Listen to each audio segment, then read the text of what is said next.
Parliament इसी तरह से बाधित होता रहेगा। पार्लियामेंट नहीं चलने वाला है क्योंकि पूरे ऑपोजिशन की नहीं, पूरे देश की ये मांग है कि एसआईआर जो है वो सरकार की मिली भगत से तैयार किया हुआ एक मसौदा है, साजिश का, षड्यंत्र का।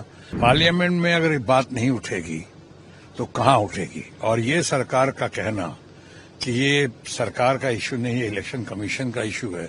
अरे बहाल आपने किया। लगातार चर्चा हो रही है, लगातार चर्चा होती रहेगी। पार्लियामेंट इसी तरह से बाधित होता रहेगा।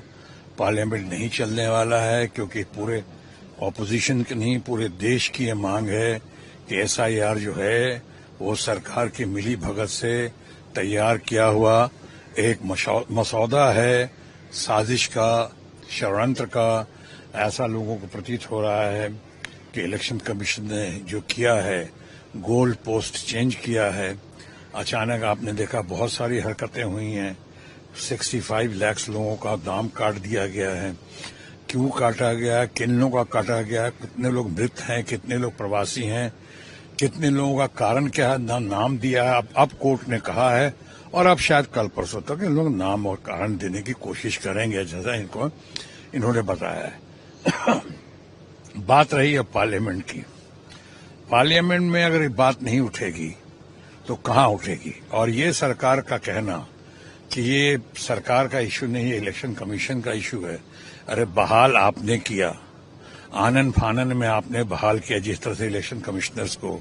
आपने जिस तरह से 145-150 सांसदों को आपने निष्कासित किया और उसके बाद आपने अपने को सूट करता हुआ एक क्लॉज लाए जिसमें माननीय चीफ जस्टिस को आपने अलग कर दिया। उसके बाद आपने जान के 2:1 का रेशियो कर दिया। 2 सरकारी पक्ष के लोग होंगे, माननीय प्रधानमंत्री होंगे और शायद माननीय रक्षा मंत्री होंगे और एक होंगे लीडर द ऑपोजिशन। तो कहानी तो वहीं खत्म कर दी आपने शुरू होने से पहले। 2:1 कर दिया तो सरकार तनख्वाह देती है, सरकार बहाल करती है, अपॉइंट करती है। उसके बाद उसके आड़ में छुप जाना कि ये सरकारी मामला नहीं, इलेक्शन कमीशन का मामला है। अरे सरकार इसी में अपने को खड़ा कर सकती है। आपके एक्सपर्ट्स को इलेक्शन कमीशन को बुला सकती है, उनको बुला के कैसे थी आपके जवाब दिए, मामला बहुत गड़बड़ हो रहा है, पार्लियामेंट चल नहीं पा रहा है।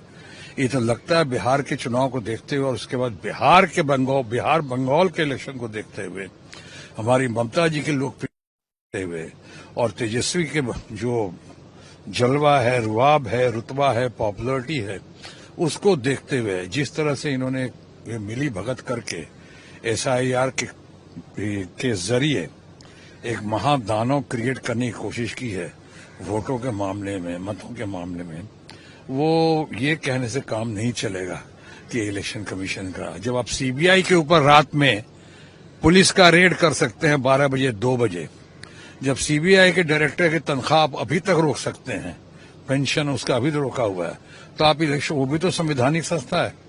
तो ये सब बहानेबाजी है, चोलबे ना। ये ममता बनर्जी की लोकप्रियता से बहुत घबराहट है। तेजस्वी यादव को लोग देख रहे हैं कि उसके बाढ़ या उसका बयार इस तरह से आगे बढ़ रहा है। इससे घबराहट और बौखलाहट के साथ सामने आए। मुझे लगता है आखिरी बात कि सरकार को ज्यादा सूट कर रहा है सदन नहीं देने का, क्योंकि उनको भी जवाब देना पड़ेगा बहुत बातों का।